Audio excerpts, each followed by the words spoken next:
نحمدہ و نصلی علی رسولہ الکریم۔ السلام علیکم، میں ہوں کائنات ہاشمی، اپنے چینل قرآن ہسٹری کائنات میں آپ کا استقبال کرتی ہوں۔ تو بنا وقت ضائع کیے شروع کرتے ہیں آج کی تعلیم۔ اعوذ باللہ من الشیطان الرجیم، بسم اللہ الرحمن الرحیم۔ اللہم صلی علی محمد وعلی آلہ محمد۔ حضرت ابو ہریرہ رضی اللہ عنہ سے روایت ہے کہ رسول اللہ صلی اللہ علیہ وسلم نے ارشاد فرمایا، ایمان کی 70 سے زیادہ شاخیں ہیں اور ان میں سب سے افضل شاخ لا الہ الا اللہ کا کہنا ہے، اور ادنا شاخ تکلیف دینے والی چیزوں کو راستے سے ہٹانا ہے، اور حیا ایمان کی ایک اہم شاخ ہے۔ حضرت ابو ہریرہ رضی اللہ عنہ سے روایت ہے کہ رسول اللہ صلی اللہ علیہ وسلم نے ارشاد فرمایا، ایمان کی 70 سے زیادہ شاخیں ہیں، ان میں سب سے افضل شاخ لا الہ الا اللہ کا کہنا ہے، اور ادنا شاخ تکلیف دینے والی چیزوں کو راستے سے ہٹانا ہے، اور حیا ایمان کی ایک اہم شاخ ہے۔ حضرت ابو بکر رضی اللہ عنہ سے روایت ہے کہ رسول اللہ صلی اللہ علیہ وسلم نے ارشاد فرمایا، جو شخص اس کلمے کو قبول کر لے جس کو میں نے اپنے چچا ابو طالب پر ان کے انتقال کے وقت پیش کیا تھا اور انہوں نے اسے رد کر دیا تھا، وہ کلمہ اس شخص کے لیے نجات کا ذریعہ ہے۔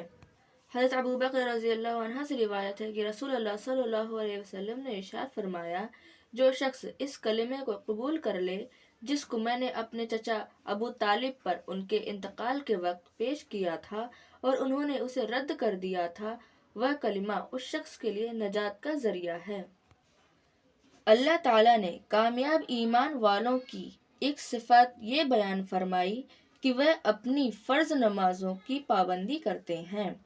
اللہ تعالیٰ نے کامیاب ایمان والوں کی ایک صفت یہ بیان فرمائی کہ وہ اپنی فرض نمازوں کی پابندی کرتے ہیں۔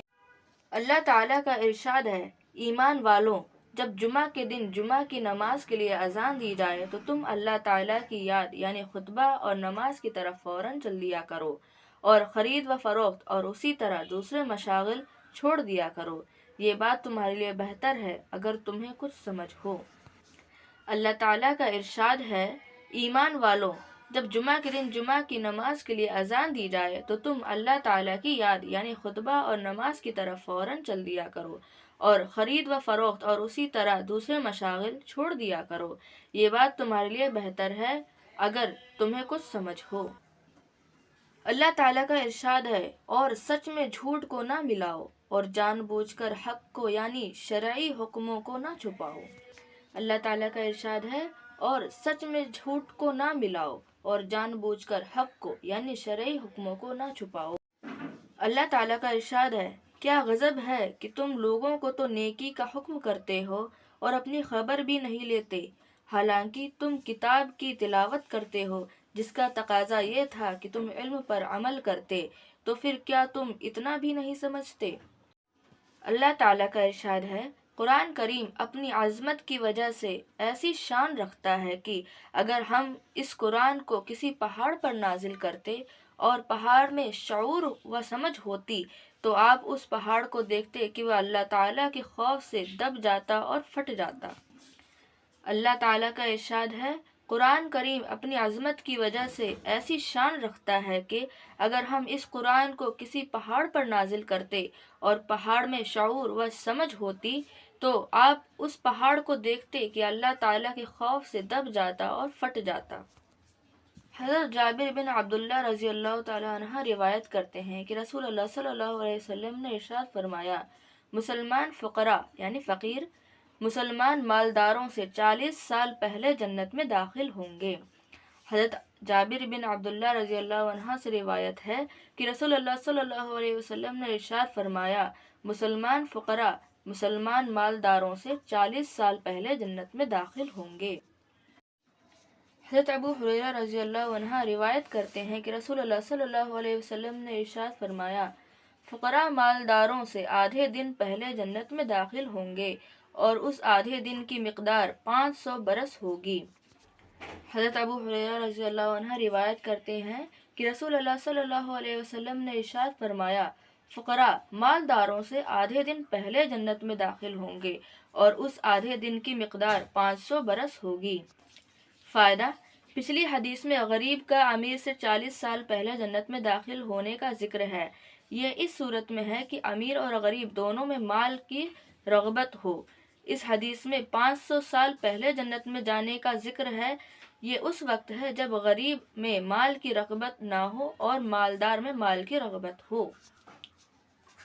حضرت ابو ہریرہ رضی اللہ عنہ روایت کرتے ہیں کہ رسول اللہ صلی اللہ علیہ وسلم نے ارشاد فرمایا، بے شک اللہ تعالیٰ تمہاری صورتوں اور تمہارے مالوں کو نہیں دیکھتے بلکہ تمہارے دلوں اور تمہارے اعمال کو دیکھتے ہیں۔ حضرت ابو ہریرہ رضی اللہ عنہ روایت فرماتے ہیں کہ رسول اللہ صلی اللہ علیہ وسلم نے ارشاد فرمایا، بے شک اللہ تعالیٰ تمہاری صورتوں اور تمہارے مالوں کو نہیں دیکھتے بلکہ تمہارے دلوں اور تمہارے اعمال کو دیکھتے ہیں۔ فائدہ، یعنی اللہ تعالیٰ کے یہاں رضا مندی کا فیصلہ تمہاری صورتوں اور تمہارے مالوں کی بنیاد پر نہیں ہوگا بلکہ تمہارے دلوں اور اعمال کو دیکھ کر ہوگا کہ دل میں کتنا اخلاص تھا۔